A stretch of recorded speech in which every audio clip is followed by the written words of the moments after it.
This is Pat Boyd. We're here at the outpost at camp with Mike Bartlett from Hull Forest Products and our ranger, Austin Deschamps. We've taken advantage of this season not having campers by continuing our forest stewardship plans that we've had in place here since the 1970s, which includes good conservation practices of logging and making sure that our forests are healthy and top-notch. So with that, I want to pass it on to Mike and Austin. Mike, real quick, thanks for coming out. First off, how long has our relationship with Hull Forest Products been? We began the first harvest here and working with the council back in 1979, and we've been working with them since then, pretty continuously since then, and we've been over the whole camp property at least once with treatments, and now we're probably close to half of the property's been treated a second time, so to speak. Our focus has always been on trying to improve the health and quality of the forest.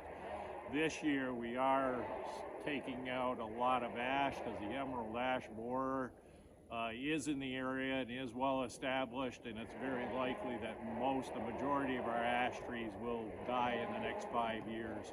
So rather than lose that value, we'll harvest those trees, and by doing so, they'll be sawn into lumber, the ones that are big enough, and helps with storing some carbon, so providing society's needs for that type of material.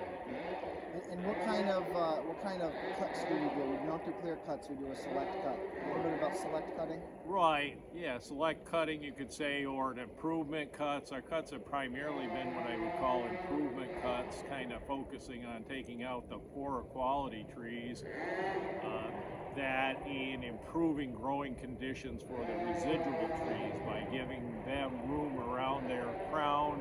I say crowns, that's where the live branches are with leaves, giving them room to expand. Given some space, those trees will expand horizontally a foot per year. So, and sunlight is the main food source for trees.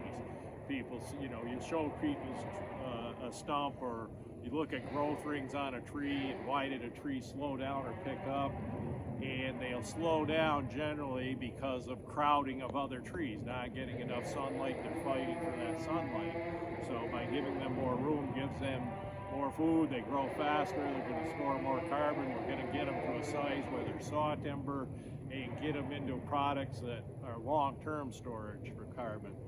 We also end up taking a lot of firewood out as part of the harvest as well. Those weeds in the forest, trees that are crowding other trees that are never going to develop into good saw timber. Over the years, those 30 plus years that we've worked here on the camp, over 40 years now. I don't have the figure right off the top of my head of how many cords that is, but I do know I recently converted that to how many gallons of diesel fuel, so to speak, home heating oil that it's offset, and it's over 500,000 gallons of home heating oil that was offset by a locally renewable resource, and at the same time we're improving the health and quality of the forest.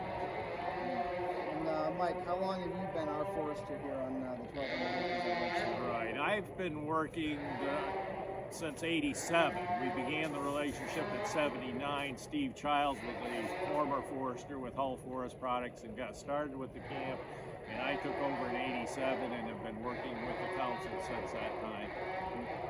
So I think it's important to note too, Mike's also been a scouter, served on the council's properties committee, and spent some time in that side of the house as well. Right, I was a scout leader in Troop 27 in Woodstock as well. Eagle Scout many years ago. I think we can all agree that Mike knows the property certainly better than I do, but more than most people that have spent time here over the last roughly 60 years. So.